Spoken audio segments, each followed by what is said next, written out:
I woke to panic. My mother shaking me, whispering fast, her voice trembling. "Get up, now! We need to get out, quickly!" It was 3 a.m. My father was already by the door, slippers on, eyes darting. I barely had time to grab a hoodie before they shoved me outside into the cold. Pajamas clung to my skin, dew soaking my socks as we stood on the driveway. That's when I saw it, through the living room window, a shadow, moving, slow, purposeful. Someone was inside. I froze. My parents clung to me, whispering prayers, pretending fear. But my heart told me something different, because the figure inside wasn't breaking in. They were moving like they belonged there. My parents were my foundation, or so I thought. I grew up in that house, believing safety was spelled M-O-M and D-A-D. They gave me bedtime stories, birthday cakes, hugs after nightmares. The perfect mask of love. But masks crack. And when they do, what's underneath is darker than you ever imagined. The figure stepped into a sliver of light. The outline hit me like a blade. It was my uncle, my father's brother. I hadn't seen him in years, not since the family fallout over money. My parents swore he was dangerous, a thief, someone we were never to trust. So why was he inside our house, moving with their permission? That night, something snapped. Their performance didn't match the scene. Their panic looked rehearsed. Their story, too neat. The next morning, while they slept, I searched. Bank statements, hidden envelopes, pieces they thought I'd never put together. They were funneling money. My uncle wasn't the intruder, he was the accomplice. The burglary was staged, and I was the audience they needed fooled. Betrayal has a sound. It's the silence in a room when you realize your whole life was scripted. But I didn't scream. I didn't confront them. I knew better. Instead, I studied them. For weeks. Every late-night call, every envelope passed under the table, every lie disguised as parental concern. I saw the truth. They weren't protecting me, they were using me. Insurance fraud, fake break-ins, hidden cash, and me, the naive child, was their perfect alibi.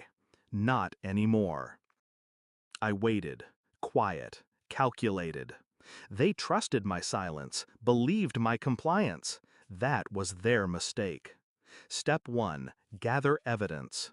Photos of cash handoffs, screenshots of bank transfers, a recording of my father whispering, "Make it look real this time." Step 2. Timing. It had to be perfect. Not just exposure, humiliation. I chose Christmas Eve, the night they hosted family, the night they wore halos of respectability, the night they'd fall. Dinner buzzed with laughter, my parents glowing, my uncle smirking in the corner. To everyone else, they looked like the picture of family unity. But I had everything ready. Halfway through dessert, I excused myself, went to the living room, connected my phone to the Bluetooth speaker hidden behind the tree, then pressed play. My father's voice filled the room, low, cold, incriminating. "Make it look real this time. Insurance will cover the rest." Silence followed. Knives clattered. My mother's fork froze mid-air.